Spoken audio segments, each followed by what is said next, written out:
Breaking news today. As the Epstein scandal intensifies, the media is abuzz with sensational claims that Trump is calling for the prosecution of Beyoncé, Oprah, and Kamala Harris.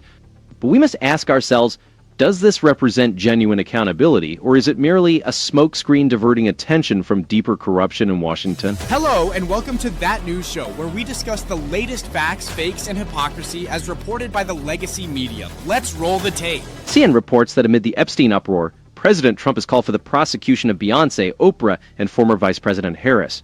Let's pause for a moment. Is this truly about justice, or is it a headline crafted to divert our attention from the real issues in Washington? Consider this. Whenever the political class feels threatened, particularly when their secrets are at risk, as seen with the Epstein scandal, they quickly shift the blame. We are directed to focus on celebrities and partisan conflicts, ignoring the powerful individuals who have dodged accountability for years. Why is it that whenever the public demands answers about elite misconduct, the media shifts to sensational stories about Trump or the current scapegoats of the establishment? Here's the reality. Both political parties have long used the justice system for their own gain. Yet, it's always the global elites, the insiders, the same figures who preach about democracy while making secretive deals who escape scrutiny. And when President Trump attempts to hold them accountable, the backlash is intense. Why is this the case? Before we get caught up in the latest spectacle of celebrity prosecutions, we should ask ourselves, who benefits from these distractions? Why do certain politicians and media outlets who overlooked the misdeeds of previous administrations suddenly become champions of campaign finance when it involves their adversaries? Most importantly, when will we witness genuine transparency rather than another cycle of blame shifting and media manipulation? If you truly care about justice, advocate for equal treatment for all, not just for those the media instructs you to view unfavorably. Remember, the real scandal isn't what they're directing you to focus on. It's what they're frantically trying to conceal. Let's get rolling.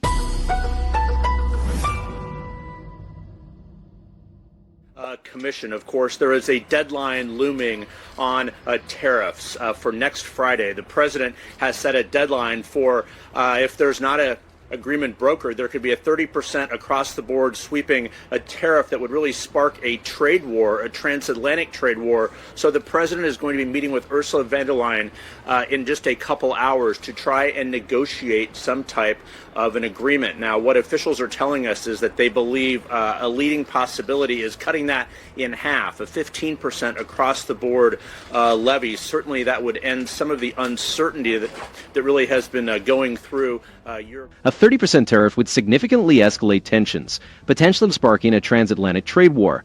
For years, bipartisan globalist policies have left American industry vulnerable, but now there's a concerted effort to prioritize American workers and businesses. The fact that European officials are considering a compromise, possibly a 15% levy, indicates that Washington is negotiating from a position of strength. The uncertainty facing European businesses stems from years of imbalanced deals that favored multinational corporations at the expense of American manufacturing. It's high time someone challenged Brussels and declared the end of one-sided trade agreements. Despite criticism from the media and some political quarters who overlooked the decades of job losses and factory closures in the heartland, it's clear that past policies were harmful. Remember, the previous administration advocated for increased global integration and trade concessions that often didn't favor American interests. Now, with a looming deadline, European leaders must negotiate earnestly. If American companies are expected to adhere to strict rules, their European counterparts should as well. Discussions often focus on the dangers of a trade war, yet the greater risk lies in allowing foreign entities to exploit American innovation and labor. If imposing a 15% tariff secures a fair deal, then it's a necessary step. Americans are weary of settling for less under the guise of global stability, which typically benefits only the elite and politically connected. Multinational corporations and Brussels bureaucrats might disagree, but Main Street America deserves a fair deal. The question remains, will European leaders offer substantial concessions or continue defending outdated policies? Either way, the administration is justified in demanding a level playing field. And to a remarkable extent, we did see the Epstein scandal start to sort of consume Washington and the administration. But it's a reminder that there are just as many crises facing him overseas as well, whether you're talking about all of these trade deals that have yet to be made with the deadline looming, whether you're talking about the international crises that he promised to resolve pretty much instantaneously, which are not only ongoing, but seem to be getting worse. The Epstein scandal has certainly captured the attention of Washington and the current administration. It's crucial not to overlook the broader issues at play, namely the numerous unresolved international crises and the ongoing uncertainty in major trade negotiations. While the media focuses on salacious details and celebrity accusations, these distractions often shield the entrenched elites from real accountability. It's revealing that when allegations arise, the spotlight seldom falls on the political and financial classes who have benefited from decades of bipartisan neglect and secretive deals. Meanwhile, the administration faces pressure to fulfill its promise to recalibrate America's global stance. The public was promised decisive action on international crises in Europe, the Middle East, and Asia, yet many of these situations have only become more complex. Instead of persisting with failed interventionist policies or endless commitments abroad, there's a growing call among conservatives and independents for a more restrained America First approach. Americans are weary of bearing the cost for foreign engagements that offer little benefit to our communities, particularly when our own borders and industries are at risk. On the trade front, looming deadlines with Europe and other partners demonstrate the use the United States has regained by refusing to accept the status quo. For years, bipartisan Washington allowed multinational interests and foreign bureaucrats to impose terms harmful to American workers. Now, with the administration advocating for fairer terms, there's a real chance to reverse this trend. Predictably, those who supported global integration now predict economic disaster, but their track record is clear: stagnant wages, closed factories, and a weakened middle class. It's also important to recognize the partisan divide shaping the debate. While Republicans largely support a more assertive trade policy and a skeptical view of foreign intervention, Democrats seem inclined to preserve the old order, often prioritizing global consensus over American prosperity. The previous administration's legacy of appeasement and concessions remains a vivid memory for voters, with little desire to return to those policies. As the election nears, the backlash against the establishment's mishandling of domestic and international issues is intensifying. Ultimately, the American people seek transparency, accountability, and a government that prioritizes their interest, qualities that have been conspicuously absent from the political and media establishment for far too long. He's so good at wielding the media, at spinning the narrative, and that's just not working right now. At the same time, this is a moment where they really thought that they would be doing a victory lap. 6 months in, they've gotten their agenda passed through Congress. He's making these deals, but a lot of those promises that he made, to your point, Molly, they have not been fulfilled. And he's got these two strong men in Putin and in Bibi, guys that he thought that he had great relationships with, that he could wheel and deal with, and that is not working. The cause framing suggests that the administration's relationships with leaders like Vladimir Putin and Benjamin Netanyahu have faltered. A closer look exposes a more complex scenario. Congress has successfully passed the administration's key reforms on taxation, immigration, and energy, despite significant opposition and a media landscape keen to highlight discord. This legislative progress, often overlooked, underscores the challenges built in Washington's policymaking, particularly against a backdrop of a resistant bureaucracy and opposition. In its coverage of U.S.-Russia relations, CNN often emphasizes personal dynamics over policy substance. The network's focus on the interpersonal aspects between the president and Putin overlooks the broader policy actions, such as the bipartisan effort to impose new sanctions on Russia, which is advancing in the Senate. This initiative illustrates the administration's commitment to holding Moscow accountable, contradicting claims of inaction. A more balanced report would spotlight these legislative efforts and the substantive policy discussions rather than simplifying the narrative to personal interactions. CNN's reporting is frequently undermined by its reliance on anonymous sources and speculative panels, making it challenging for viewers to verify the information presented. A shift towards greater transparency in sourcing and a focus on primary documents and official statements would enhance the credibility of their coverage. Also, while CNN's visual storytelling is interesting, its frequent use of protest imagery and dramatic graphics may distort the real policy issues at hand. The network's portrayal of the administration's interactions with Putin and Netanyahu could benefit from a deeper analysis of the tangible outcomes, rather than concentrating on perceived slights or optics. For example, the administration's balanced approach to Russia, which includes considering tougher sanctions while maintaining diplomatic engagement, demonstrates a practical stance that prioritizes American interests. This approach is often mischaracterized by CNN as indecision rather than a strategic shift from previous policies. Additionally, CNN's coverage tends to under-examine the Democratic opposition, rarely holding it to the same level of accountability. The consequences of past policies, such as globalism, which have significantly influenced current challenges in trade, foreign affairs, and the decline of American manufacturing, are often overlooked.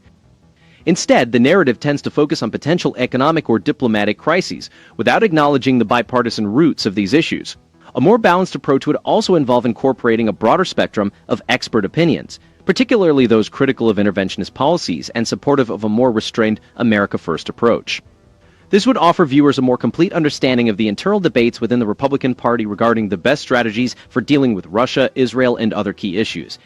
Suckin excels in its ability to quickly process and present breaking news using engaging visuals to capture viewer interest. The network would better serve the public by grounding its reporting in verifiable facts, diversifying its panel of experts, and focusing more on significant policy changes rather than sensationalist narratives. This would more accurately reflect America's evolving role on the global stage.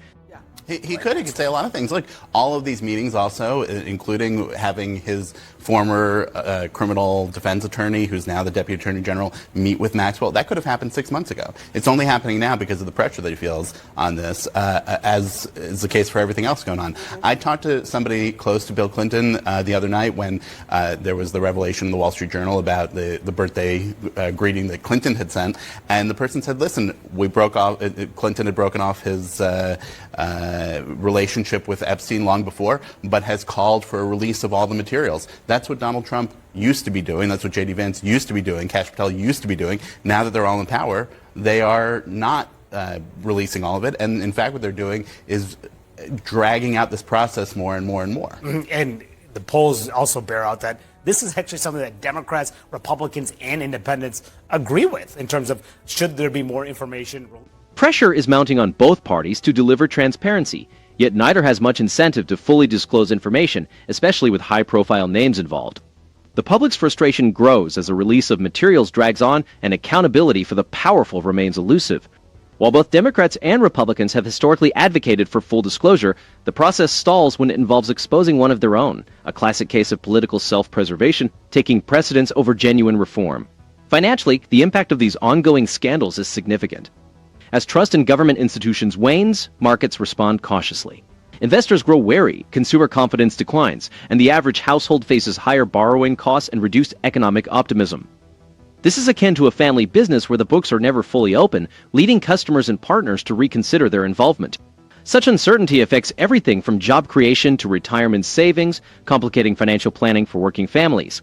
In sectors like banking and real estate, which are particularly sensitive to political instability, the effects are palpable. With headlines dominated by elite scandals and partisan finger-pointing, capital investment slows, and small businesses find it harder to secure loans.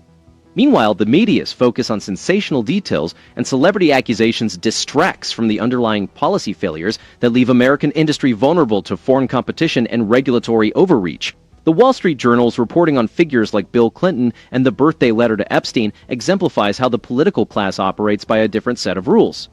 Despite claims of severed ties, the public notices a pattern of cozy relationships followed by selective outrage only when exposure becomes inevitable. Critics of the current administration are quick to point out alleged improprieties, but slow to demand accountability within their own ranks. This bipartisan reluctance to confront the elite is why many Americans, regardless of party affiliation, are demanding more information.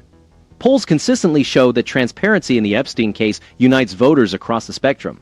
Yet, the political establishment often seems more focused on managing optics than providing real answers. Instead of straightforward document releases, we see endless legal wrangling and media spin, leaving the public to question what is truly being concealed.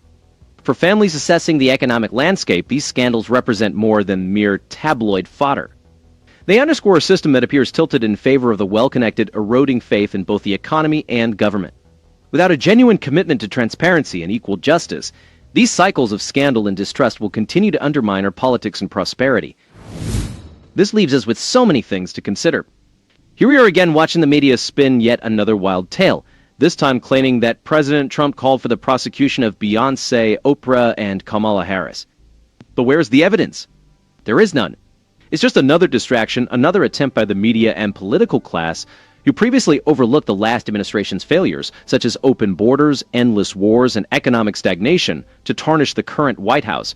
They aim to divert your attention from the real issue. The elites, whether Democrat or Republican, celebrity or bureaucrat, consistently evade consequences. Ask yourself, who benefits when outrage replaces truth? We look forward to reading your comments. Please don't forget to like and subscribe.